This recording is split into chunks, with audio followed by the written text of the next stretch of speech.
here's the biggest threats now to our health. Number one threat to our health is not what you're going to think it's not what you guessed. I think the number one threat to our health is lack of connection. Connection to people? Yes. I think the number one threat is social isolation, is us not feeling connected, us feeling connected in a fake way because we have Facebook friends or whatever. I think that's the lack of, that thing that happens when you actually are physically, you touch someone, you hug someone, you get the oxytocin release. You do not get that when someone likes you on Facebook. So that is a huge one that is such a major threat to our health. But the next one is just the toxic load in our environment that we were never built to handle.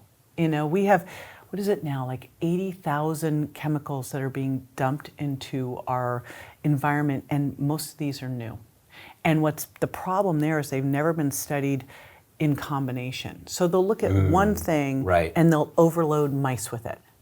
But the problem is, like, take fluoride, chlorine, bromide. So bleached flour, toothpaste, which, by the way, have you ever read on the toothpaste container, because it says, do not swallow this, call poison control. I'm like, this is going in my mouth. And chlorine, which is artificial sweeteners, Splenda, swimming pool.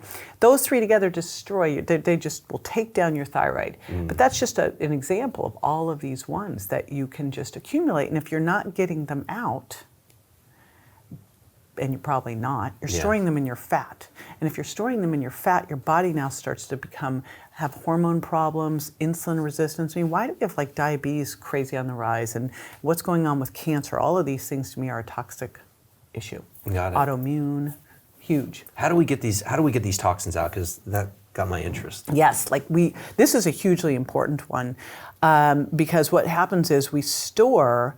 If we're not getting them out on a regular basis, which is what you want to do, and the first way that you do that is you eat a lot of deep green leafies, because that helps pull the heavy metals out and some of the different chemicals. Some of the chemicals that doesn't work for, so sweating, but infrared saunas are the big one. So infrared saunas are a big one. Exercise, making sure that you are pooping, peeing, and sweating. Like if your pee is not clear, you're not drinking enough water. Got it. So, so that's why we need a lot of fiber in our diet. The average person gets 5 to 14 grams. They should have at least 35 grams. I'm like 50 grams or more. You should be having, I call it the poops you should be proud of, right? Now, can that come from like supplements, or does that always have to come from like It can come from, I'm a big supplement fan there to make sure that you get what you need. Ideally, you're getting it from things like, avocados and nuts and lentils. But sometimes you'll get someone, let's say they've gone on a ketogenic diet, and one of the problems with the ketogenic diet is quite often it'll be low in fiber. It doesn't have to be, but a lot of times it will be. So you'll see them starting to have issues. So a lot of water, a lot of movement, Epsom salts, good magnesium, liver support. But these are the things that we have to be doing every single day, because every single day we're being confronted, and if you're not getting it out, you're storing it. And those are all the neurological problems. I mean, look at all these weird, crazy diseases that are starting to happen.